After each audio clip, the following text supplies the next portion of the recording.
Welcome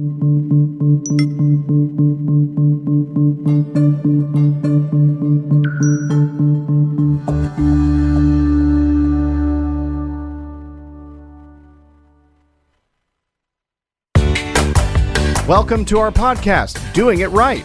This podcast reveals authentic stories from successful leaders doing it right. It's about their journey to become a leader, their choices, motivations, and lessons. In essence, how they built successful personal brands. Your host is Valerie Sokolosky, author of 8 leadership books and nationally known as an authority on executive presence and personal branding. Let's get started. Here's Valerie. Welcome to the show today, and it's going to be a very different show because I have a gentleman on the show today who's an author of a book called Dementia of the Mind, but Not of the Heart. Gene Vezina is going to share with us his journey of taking his precious wife of 60 years through one of the most horrible diseases that is on the planet, dementia, Alzheimer's. And so it takes someone with strong faith, character, love, and that's what leadership is much about too, isn't it? And so I asked Gene to come on the show. Gene, welcome, and thank you for being on this show because you have done everything right. Thank you. I'd like to just start by asking you to start at the beginning, meaning Kay, your precious wife, when did you know that she had Alzheimer? What was that first part like? Okay. That's a good question. The first part really was accumulation of a number of different things, which was out of character in the way she acted. And for example, she started leaving things and couldn't find them. Now, we all do that. I mean, I might leave my pen in here, but I trace it back and I find it in a logical place. But to give you an example, she lost her purse twice. Once she found it in the closet. Not that bad. Second time, I tore up the house and found I went to get a drink. It was in the refrigerator. Now, that's way out of... It turned out to be a blessing because she loved to drive and go on her song. So when the next time she said, "Hon, I'm going to go to the mall," and I said, "You can't." She said, "What do you mean I can't?" I said, "Remember you lost your purse?" "Oh, yeah, and you had your driver's license in there?" "Yeah." "Will you get me one? Another one?" I said, "Of course I will." Never came up again. That was the end of her driving. So it turns out that that was a blessing. We had reports from girls she loved to play bridge and was very good at it. All of a sudden, she didn't know how many cards to give. And she couldn't bid, couldn't respond to bidding. I don't play bridge much, but I know that's a good part of it. And they were sweet friends of hers, and so they would say, well, and they said, but we still want, I said, no. I'm not going to leave her in that position or for you. So this is the last night I had a party at my house. And so she never played again. We went out for dinner several times. She'd go to the bathroom. She'd go to the men's room, the closest one. So these are all signs that says something's going wrong. Gene, did she know? Did you talk about it? Did she realize she had changed her behavior? No, even though her mother had Alzheimer's. So she didn't recognize that. And I didn't, initially I would say, "Honey, what are you doing?" And she said, "Well, it was the closest one." I said, "Yeah, okay." All of a sudden she can't read. And she started being irritable, which she never was. I brought her to a party we were invited to, which was a lady who loved Kay. She was much younger, but she included Kay in everything she did. And so they had a multiple wedding in a beautiful facility, a country club, multiple birthdays in the family. We weren't there 20 minutes, and she said, I want to go home. Well, that was usually my role. You know, she'd want to stay, and I'd say, honey, come on, I don't stay here any longer. But she wanted to go home. That was the end of it. And so if you had told me that, but those were some of the signs. Just out of character. And then the final one was when she threw a left hook and a right cross at me. Oh. She had never, ever done that. And she made Muhammad Ali very proud. Oh, my God. She'd hit me, she'd have knocked teeth out. And so, all of these coming together then led to, we need to go to a memory care facility, yeah. When you began realizing this was something was very out of character, how did you know where to go to find out what was wrong? Well, Emory University is well known throughout the country. It has some of the best neurologists. And so here again, I got very lucky. I went to, I always wanted to learn more about the disease, and so I went to a talk. And I had called Emory, and they said, we can get you an appointment in 8 months. And I said, I don't need one in 8 months. Yeah. They said, so this lady was there, Susan Henderson, never forget her. And she said, she was talking, and someone asked her about what she did, and she said, I work over with a neurologist at Emory. I said, wow. I said, Susan, I've got to talk to you, dear. She got me an appointment in 2 weeks. And so I just talked to her on the phone recently. And obviously, I sent her a book. And so I knew where to go. It's fine, and I knew who the top neurologists were. So this is not something to go to the family doctor with. No. I mean, he or she is great. I have one of the best in the city. But she would not be able to do that. She wouldn't want to do it. It's not her specialty. So that's how we found Dr. Law. And so you realized what the diagnosis was. Yes. Did they help you through what to experience? Did you have any guidance? Yeah, to a degree. I was surprised because when they did the second MRI, and then he just looked Kay in the face and he said, Kay, you have Alzheimer's. Oh, no, really? I thought, gosh, I'd never realized you could handle it that way. She never said a word. Did not say a word. And then we would bring her in for exercises. They would do like this lady she'd say, well, Gene, you just sit there. Okay, I'm going to just walk with Kay and want to watch her gait, see if her gait was okay. And then she'd walk back and she'd say, okay, put your hand on top of my hands and flip them over. And then the one that was, she always did something funny. She said, she was showing her and she said, do this. Kay just looked at her and she did that 4 or 5 times. She says, Kay, do this. Kay reached across and touched her nose. She said, I have never had that happen before. And I said, well, yeah, I never seen anybody like this before. So that taught me some things. You've got to be very, very specific. You can't just say, hand the glass to me, hand that black glass to me, to my right hand. And so that was the kind of things they did over there. We went back about and my daughter went with me in every one of these appointments, which was a blessing. And so we went there maybe 5 or 6 times, and then you're at the point where there's nothing they can do. So when you got to there's nothing we can do... Well, excuse me, they gave medications. There's 3 on the market. None of them worked. None of them worked? For her, made her throw up. Oh, dear. It doesn't mean with everybody, but even if they work, it's for a short period of time. It doesn't cure anything. It doesn't reverse it. It just keeps them at that level. I see. Before they go down more. But with her, she always had a sensitive stomach. So now you're at home. At home. And you are, and that's why there's so much in this book, but you are the caregiver. At the bottom it says, yes, a caregiver's journey. Yes. And you are that caregiver. Yes, ma'am. Gene, what was that like? Well, it was, I went and hired we had something almost every day. There was a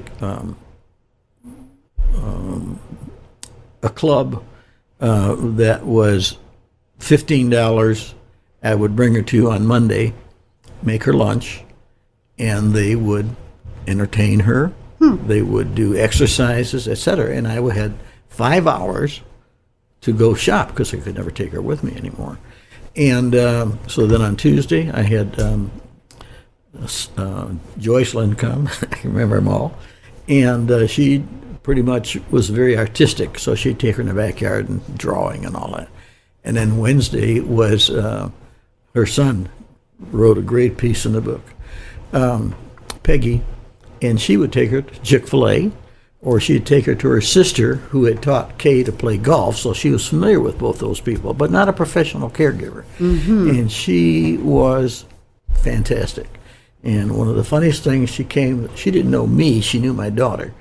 The third time, and Kay slept a lot then. That was another indicator. A lot of sleeping. Okay. And so I said, let's go get Miss Kay up. And so we went in there, and she sat up, and she said, oh, I said, you remember Peggy? She said, yeah, Peggy, you come lay down with me. And then she said, oh, Gene, you do too. And Peggy says to me, I'm not into that kind of stuff. So, I mean, there was just, she never wanted to be a comedian, but she just sometimes just said things. Oh. So, and then on Friday, I had a lady, one thing that happens with Alzheimer's, many of them, all of a sudden, she used to take a bath every morning and a shower every night. All of a sudden, water was her enemy. Really? She would not. She could fight. And so I got this one lady from Africa, and I said, all I want you to do is to give my wife a bath. You come over at 5 o'clock, have dinner with me. I don't want you going home by yourself. And I said, oh boy, she can do this. So I left the room, and she said, I said, oh, just one thing. She's a very strong Christian. And so she loves the Lord. She said, oh, okay. I no sooner shut the door and I hear the water running. And I peek in, and Kay's climbing in the tub. And she'd always say, I love you to the lady. And I said, what did you do? She said, I told her the Lord likes clean people. Really? I said, that's pretty clever. So the next time I said, boy, it worked again. She said, oh, no, she's too smart. I do something else. The Lord, like clean people, it only works one time. Oh, my goodness. So I had that kind of help. And so that was terrific. And then it got where that was not, she couldn't go to the oldest granddaughter's graduation from college. And here's somebody who she had taken to Italy with her, so she knew her very well. But that's how quick it went. And so I got someone to come and stay with her, and it was my son, in fact. And so that was the story of leading up to now it's time, which I say in the book. When is it time to go out of the house to a care facility? And all of those things leading up were telling me, Gene, this is getting dangerous. The lights were on, every light in the room, every room in the house. So she got out of bed. I didn't want her tripping or falling. The bathroom especially looked like Christmas. And that was the decision I made, was this ain't going to work. How long, Gene, was that from the time you started caring for her until At home? you were... Yes. About 2 or 3 years. 2 or 3 years. 2 or 3 years. Is that a normal time? Is there any such thing as, again, did they tell you, well, you can expect this to last this long? No. Or anything like that? No, because in her case, I didn't realize how fast it had gone initially. I see. Someone else, it might be a little longer. But I knew her well enough to know this isn't going to work. Here's a very vibrant, active person. She walked 2 miles twice a week. All of a sudden, she falls down.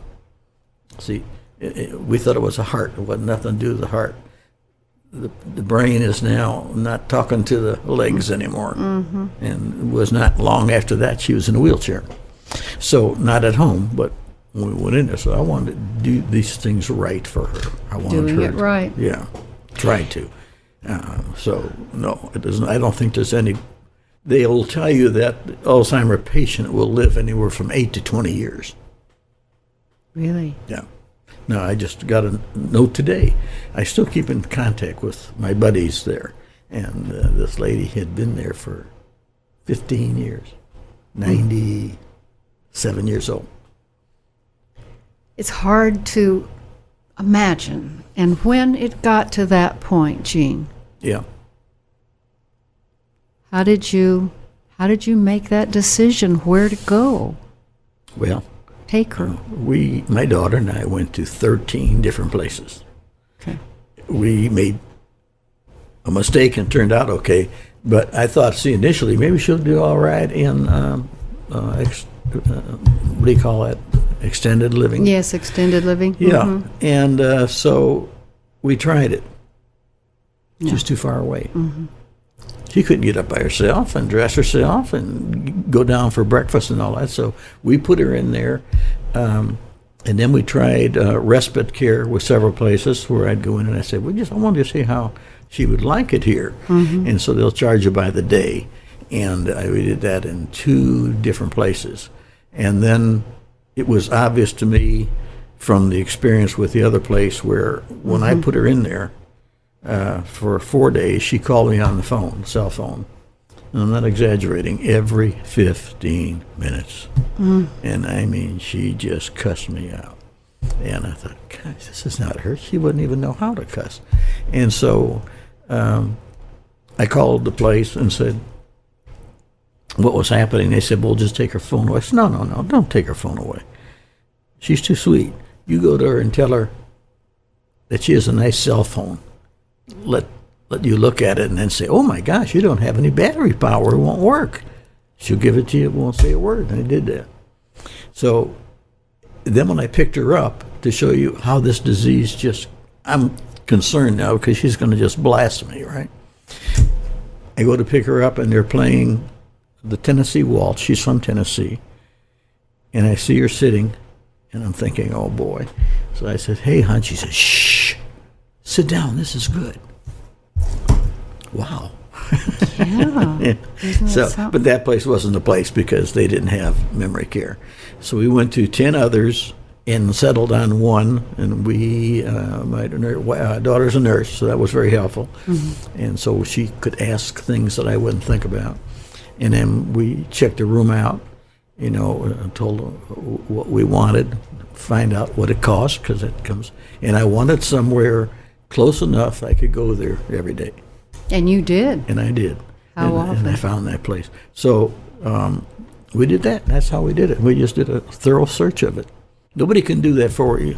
No. I mean, you can call somebody and say, well, come over and we'll show you the right place, and say, no.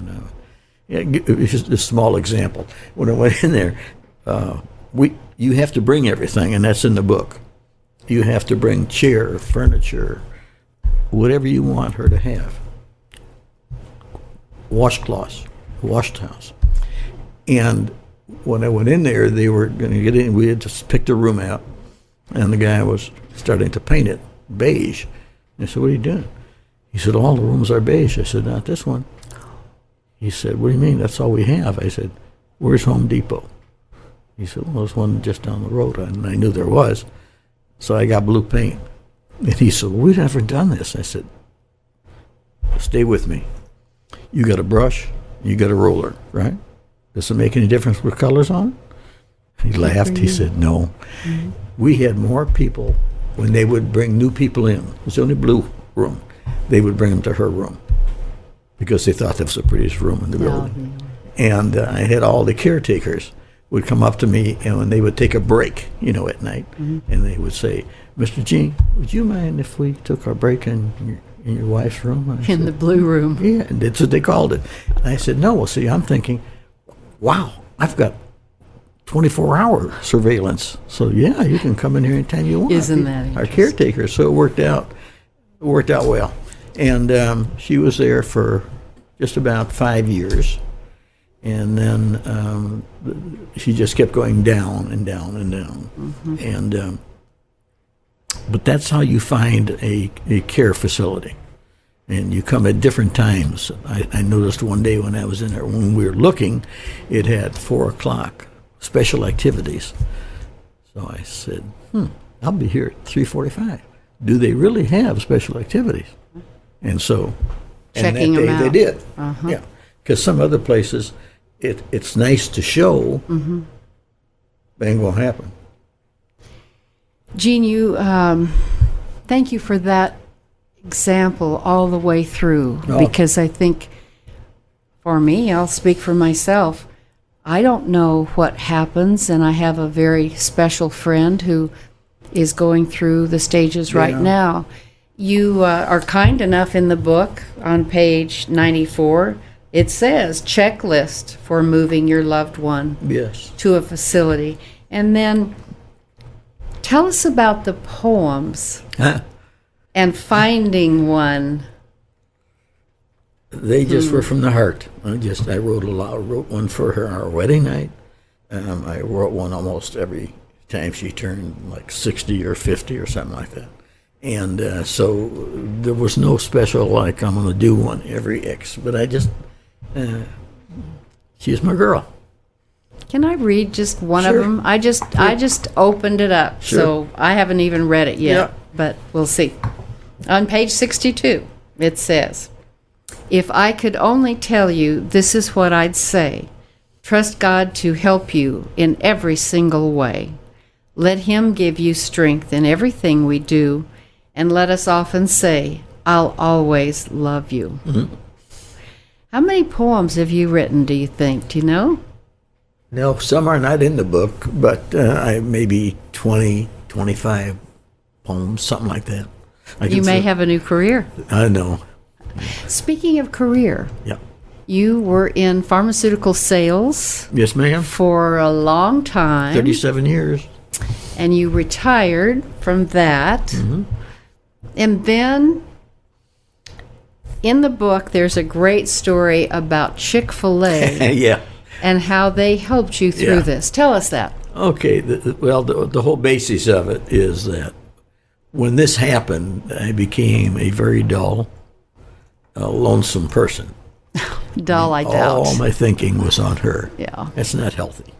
And so one day they were building a new Chick-fil-A. We used to go to one, and they were building a new one by the house. Mm-hmm. And so just out of old time's sake, I went in there. Mm-hmm. And the timing, the owner still says, "Gene, that was no accident. God sent you here." And we still laugh about that. And I said, "I think you're right, Grant." And we would... Why did he say that? Well, because later on, as it developed, his father now has dementia. Mm. At that time, I remember him showing me a picture, saying, "You remind me of my dad." And he was healthy.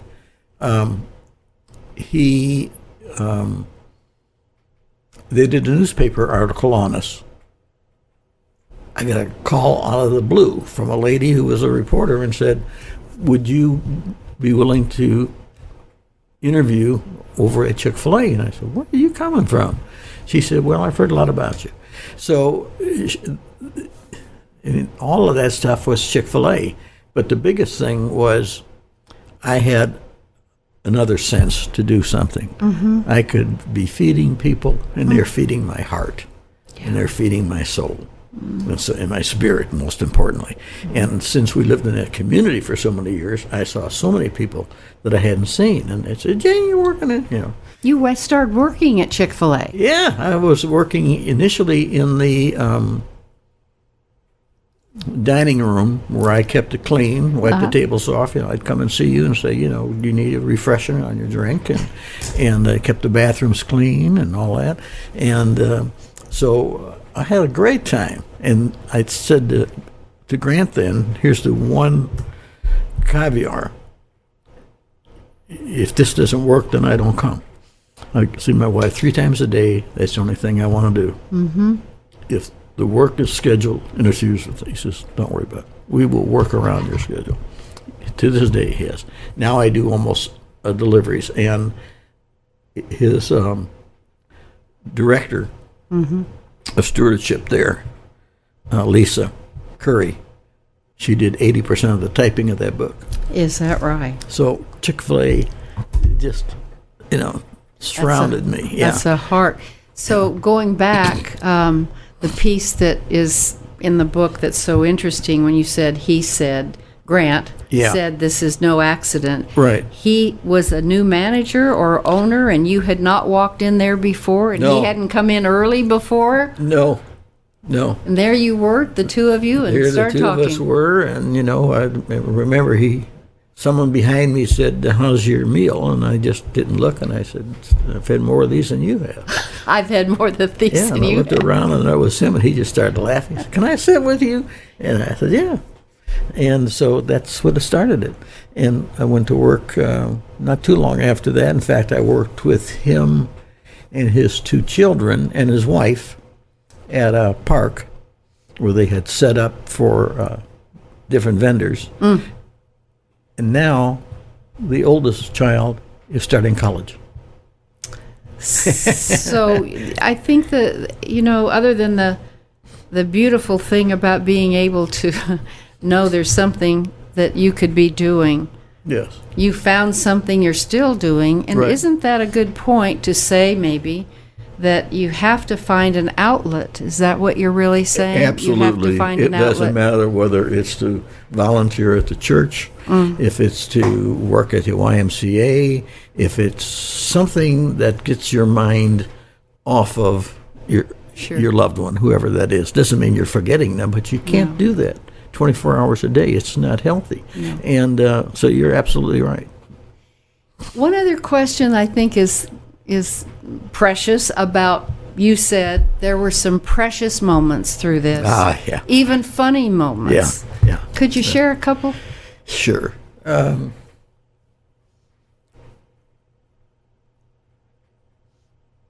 Some are not. This is not so funny, but it just, the kind of lady she was. I went to get a haircut. And see, at this point, she's agitated a lot. She doesn't like sitting. I was the impatient one. But we sat down, and I was about 2 or 3 people away from getting my hair cut. Incidentally, this lady, later on, I hired her to come to the facility to cut Kay's hair. Oh, for heaven's Because sakes. that was one of the things she had said. If I ever get sick, don't. Want my hair cut. So I did that. So at this point, he was still at home, and so she said, "I want to go." I said, "Honey, I'm getting a haircut. You got about 2 more people to go." And she said, "Oh, okay, I'll stay." And I said, "No, that's really sweet." And she said, "You know what? That's what we're supposed to do for each other." Oh, my goodness. That is a precious moment. Yeah. But many of them occurred at the facility. And so that's why I emphasize in the book, don't miss that chance. You don't want someone else telling you, this is what happened today. That was precious. And I used to bring her milkshakes from Chick-fil-A. And I made banana bread that she taught me to make. And I didn't want someone else giving it to her because I would ask her, "Okay, honey, how's the banana bread?" She'd say, delicious. Wasn't nearly anything the way she made it. No. But I didn't want someone to say, "Oh, you should have seen Kay like your banana bread." No, I didn't want that. And we sat and held hands after the meal downstairs in the great room. They had a great room down there. And those were all very, very precious to me. They lifted my spirits. Yeah, so many lifted memories. my spirits, yeah. And there's many more of those that are highlighted in the book in the Precious Moments section. But the whole point of it is you're only going to get one chance. And each month there's going to be less time. That's true. We had music there. And that's very, very important. Music is very soothing to an Alzheimer patient. It's one of the last things to go. And she played the accordion when she was young, so it was, But when when she was okay, we entered the Georgia Senior Olympics, and we won the first place in the fast dance contest. So, Really? Yeah, it was fun. So here we are sitting, and this little band that came in plays the song, In the Mood. And so I thought, wow, that's great. And here she can hardly talk. She's in a wheelchair. She puts her hand on my lap and she said, "I'm so sorry." And what she meant was, I know we would be dancing and you would love to. I can't. So I got up and danced with her with a wheelchair. Went all over the place. Yeah, like a nut. Like a nut. So that was another case of special moments.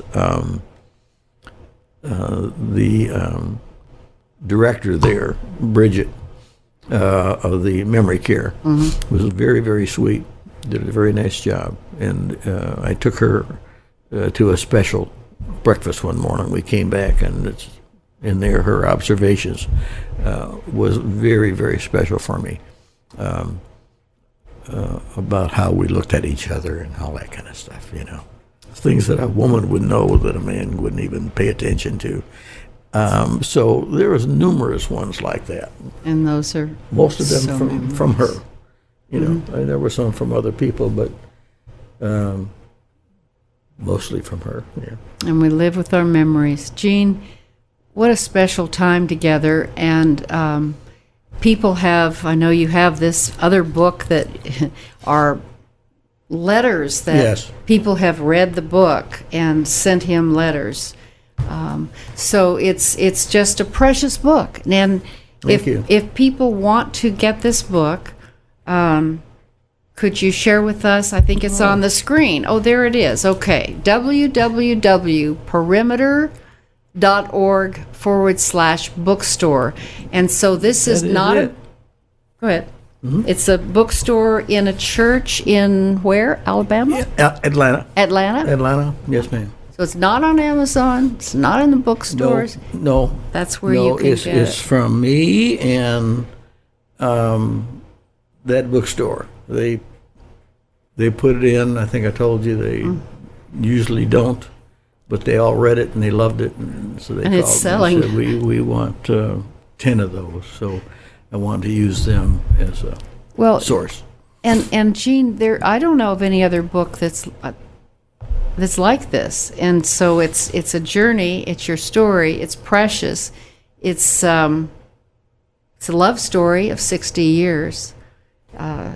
And the thing about this kind of a book, I think, is that it's your story. It's from the heart, and that's why it's called Dementia of the Mind, but not of the Heart. Right. So, sir, thank you. God bless you. Thank you for sharing such wonderful stories, and thank you all for listening. I know there are many of you out there who have loved ones or friends, as I do, going through this, and to have something like this that we can look at and say, just take the time and read a very sweet, kind book that gives a lot of good insights, good information, and also some things to do and how to be from the heart. And isn't that what life is about? Yeah. So thank you very much, Gene. You're very kind. I hope that you'll continue to watch the podcast. I will. I guarantee you better. that. Yeah. So until next time, thanks so much. Stay authentic, and we'll talk to you next week. Bye for now. Thanks for listening. To receive Valerie's voice, free monthly leadership tips, and to learn more about her leadership programs and coaching, visit her website, valerieandcompany.com. Next week, we'll be here again to inspire, engage, and equip you with teachable points of view from successful leaders who have been doing it right. Until then, lead authentically.